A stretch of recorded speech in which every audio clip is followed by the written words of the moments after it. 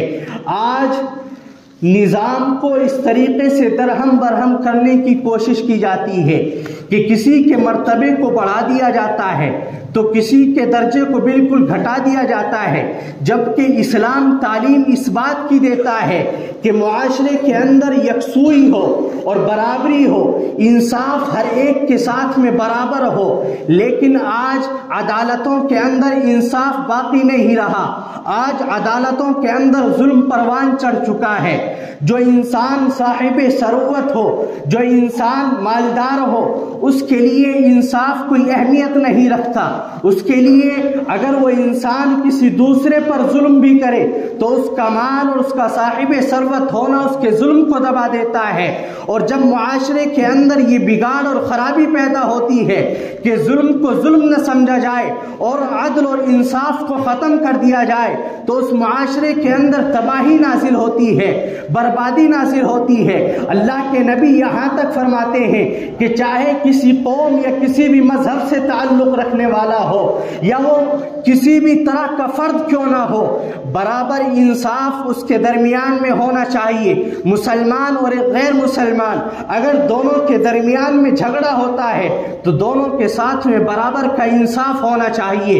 یہ نہیں کہ ایک کے پاس حکومت ہے تو اس کو اختیار دے دیا جائے اور دوسرے کے پاس حکومت نہیں ہے، غربت اس کے سامنے ہے تو اس کو دبا لیا جائے۔ انصاف کا تقاضا یہ ہے کہ دونوں کے درمیان میں برابر فیصلہ کیا جائے۔ اللہ کے نبی کے سامنے ایک معاملہ پیش آتا ہے، ایک یہودی معاملہ لے کر کے آپ علیہ السلام کے سامنے آتے ہیں۔ دو یہودی نوجوان، ایک لڑکی اور ایک لڑکا آپس میں اختلاط کرتے ہیں، زنا کاری کے مرتکب ہوتے ہیں۔ اللہ کے نبی کے سامنے معاملہ آتا ہے کہ ان کے درمیان میں انصاف قائم کیا جائے۔ اللہ کے نبی یہ چاہتے تھے کہ انصاف برابر ہو، چاہے وہ کسی بھی مذہب سے تعلق رکھنے والا ہو۔ اللہ کے نبی نے یہودیوں سے معلوم کیا کہ بتاؤ تمہارے یہاں تم ایک مذہب پر عمل کرنے والے ہو، تورات کو تم مانتے ہو، بتاؤ اس کے اندر اس کی سزا کیا ہے؟ ان لوگوں نے کہا کہ اللہ کے نبی اس کی سزا یہ ہے کہ ان دونوں کے منہ کالے کر کے گدھے پر بٹھا کر کے پورے شہر کے اندر گھما دیا جائے۔ دوسری طرف عبداللہ بن سلام جو اسلام کے اندر داخل ہو چکے تھے، انہوں نے کہا کہ اللہ کے نبی یہ لوگ جھوٹ بول رہے ہیں، تورات کے اندر یہ سزا نہیں ہے، اس کے اندر سزا رجم کی ہے، یعنی سنسار کرنے کی ہے کہ اگر کوئی زنا کا مرتکب ہوتا ہے تو ان دونوں کو سنسار کر دیا جائے۔ ان لوگوں نے کہا کہ نہیں، سزا یہ ہے کہ کالا منہ کر کے اس کو گدھے پر بٹھا دیا جائے۔ اللہ کے نبی صلی اللہ علیہ وسلم نے عرض کیا کہ جاؤ تورات لے کر کے آؤ۔ جب تورات لے کر کے آئی گئی اور اس یہودی عالم نے پڑھ کر کے سنایا تو جہاں پر پہنچا کہ رجم کی سزا اللہ نے وہاں پر منتخب کی تھی، اس نے اس آیت کو چھپانا شروع کر دیا۔ عبداللہ بن سلام بول اٹھے کہ اللہ کے بندے، اللہ سے ڈر اور اس آیت کریمہ کو پوری پڑھ۔ اللہ کا جو حکم ہے رجم کرنا، سنسار کرنا، کہ اگر کوئی زنا کا مرتکب ہوتا ہے تو اس کو سنسار کر دیا جائے، چاہے وہ لڑکا ہو لڑکی، دونوں کو سنسار کر دیا جائے، یہ زنا کی سزا ہے۔ تو اس یہودی عالم نے وہ آیت کریمہ پڑھ کر کے سنائی۔ اس کے بعد عبداللہ بن سلام کہتے ہیں کہ اللہ نے یہ آیت کریمہ نازل فرمائی اور یہ سزا منتخب ہوئی، لیکن آنے والے بعد کے لوگوں نے